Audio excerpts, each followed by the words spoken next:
L'histoire se répète. La même douleur qui revient, périodiquement. Toujours la même tristesse profonde. Toujours la même blessure qui se réouvre et qui saigne. Tu as l'impression d'être piégé dans une cage, de tourner en rond, de retourner toujours au point de départ. Tu crois que tu vas jamais t'en sortir. T'es complètement bloqué, à l'arrêt. Comment t'en défaire ? Comment briser le cercle ?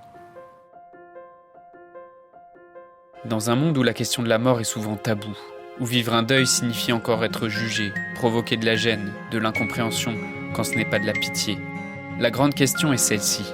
Comment des orphelins comme nous, qui avons vécu très tôt la mort d'un parent, qui ne voulons pas porter ce poids sur nos épaules toute notre vie, ni qu'il impacte nos relations actuelles, comment nous pouvons y donner un sens nouveau, construire des relations plus profondes, et surtout, comment nous reprenons le pouvoir sur nos vies ? Mon nom est Johan, et bienvenue chez les orphelins résilients. J'ai découvert et j'ai pris conscience en fait qu'il y avait des répliques de la souffrance que j'avais vécue lors du décès de ma mère quand j'avais 5 ans et que la blessure que cet événement avait créée, elle se réouvrait à certaines occasions ou lors d'événements très spécifiques dans ma vie. Et c'est un peu comme une vague qui aurait créé une onde de choc, une première onde de choc. Il y a la première vague, une vague initiale, qui a été générée donc, au décès de ma mère quand j'avais 5 ans. Et périodiquement, à la suite, il y a ce que j'appelle des répliques. Même si la vie reprend son cours, il y a des répliques de cette vague qui reviennent comme des petites vaguelettes successives. Ces répliques, elles ressemblent à la première vague. Elles viennent rappeler la première vague et elles se déclenchent vraiment sur des événements très précis. Ce dont je veux te parler aujourd'hui, c'est de la peur de l'abandon et de la dépendance affective. Parce que le risque de tomber dans cette dépendance affective est beaucoup plus fort chez les orphelins. Parce que la perte de la source d'amour des parents, la perte de tes parents, de ta mère, de ton père ou de tes deux parents si les deux sont décédés, forcément ça représente une perte de source d'amour importante et c'est une réaction tout à fait humaine de chercher à la combler, cette soif d'amour et d'aller chercher à la combler soit dans le couple, soit dans l'amitié, soit dans d'autres relations. Quand j'étais petit, après le décès de ma mère, quand j'avais 5 ans, et quand il fallait se séparer à la fin des vacances, que ce soit des vacances passées chez de la famille, chez mon oncle, chez ma tante, ou après avoir rencontré des amis pendant les vacances, tu sais, des fois, quand t'es petit, tu passes des vacances, parfois l'été, parfois les vacances d'hiver, et tu rencontres des amis pendant ces vacances, et ça dure 1 semaine, ça dure 2 semaines, et puis après, tu te sépares, et c'est des gens que peut-être tu reverras jamais. Moi, c'était quelque chose, ces séparations, en fait, c'était vraiment quelque chose qui était très douloureux pour moi. Et je pleurais beaucoup après ces séparations, même si c'est pas quelque chose que je montrais forcément, parce que je le cachais un peu.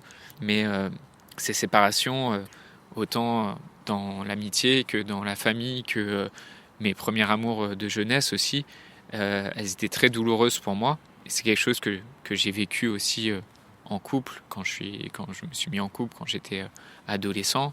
La première copine qui m'a quitté, j'ai vraiment souffert beaucoup de cette séparation. C'est un peu comme s'il y avait des gens dans les couples, il y a ceux qui quittent et il y a ceux qui se font quitter. Moi, j'étais clairement dans ceux qui se font quitter, dans ceux qui restent dans la relation à la fin, dans ceux qui restent amoureux et pas ceux qui quittent. Et à chaque relation, je restais accroché. J'étais l'amoureux qui reste vraiment. Et comme je te l'ai déjà raconté, mes premières ruptures, j'avais vraiment l'impression de le vivre comme un nouveau décès de ma mère, comme si ces séparations successives que j'ai connues dans mon enfance, elles me rappelaient constamment cette blessure, cette souffrance initiale du décès de ma mère quand j'avais 5 ans. Et ce schéma-là, cette peur de l'abandon et la grande tristesse que provoquait chaque séparation, ça se répétait vraiment sous différentes formes dans mes relations, qu'elles soient amicales, professionnelles ou amoureuses. Et c'était toujours systématiquement au moment de la séparation ou au moment de la rupture. Et donc je me suis demandé, quand je me suis rendu compte de ça, comment briser le cercle en fait, comment calmer ces répliques de cette blessure d'abandon, comment éviter que ce cycle se répète et comment défaire ce schéma, comment défaire cette blessure. Et c'est un vrai travail que j'ai fait sur moi-même, en comprenant comment je fonctionnais, en comprenant pourquoi je réagissais comme ça, quelles étaient les peurs que j'avais derrière cette réaction. Il faut réussir en fait à remettre les choses à leur place et à faire la part des choses et à comprendre qu'une séparation aujourd'hui, c'est pas revivre la mort de ma mère. Il faut arriver à faire en sorte aussi que cette peur de l'abandon, ça soit pas quelque chose qui te définisse. Parce que j'entends parfois aussi des orphelins me dire « j'ai cette peur de l'abandon, j'ai cette dépendance affective et c'est tout et c'est comme ça et c'est les autres qui doivent faire avec ». Malheureusement, c'est quelque chose qui est presque triste parce que se dire ça, c'est se condamner à ne jamais avancer dessus et à toujours subir et à toujours faire subir à ses proches et aux personnes qui nous entourent cette blessure-là. Il faut faire en sorte en fait de l'analyser, de comprendre ce qu'il y a derrière et de comprendre comment on peut la dépasser. Et aujourd'hui, c'est quelque chose que j'ai réussi à dépasser. Je sais faire la part des choses. Je dirais pas que la blessure disparaît complètement et qu'à certaines occasions, en cas de séparation, j'ai toujours de la tristesse, mais je sais faire la part des choses en fait. Et je sais faire la distinction entre une séparation, même dans un couple ou dans une amitié, et le décès de ma mère.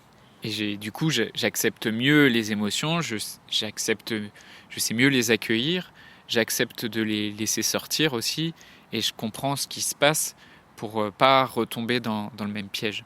Et toi, comment cette souffrance que tu as vécue dans la perte de ton parent, de ta mère, de ton père ou de tes deux parents, comment elle se matérialise aujourd'hui pour toi dans tes relations? Est-ce qu'elle se répercute encore sur tes relations actuelles? Est-ce que tu vois aussi, comme moi, des répliques de cette blessure d'abandon sur d'autres expériences relationnelles dans le couple, auprès de tes familles ou de ta famille?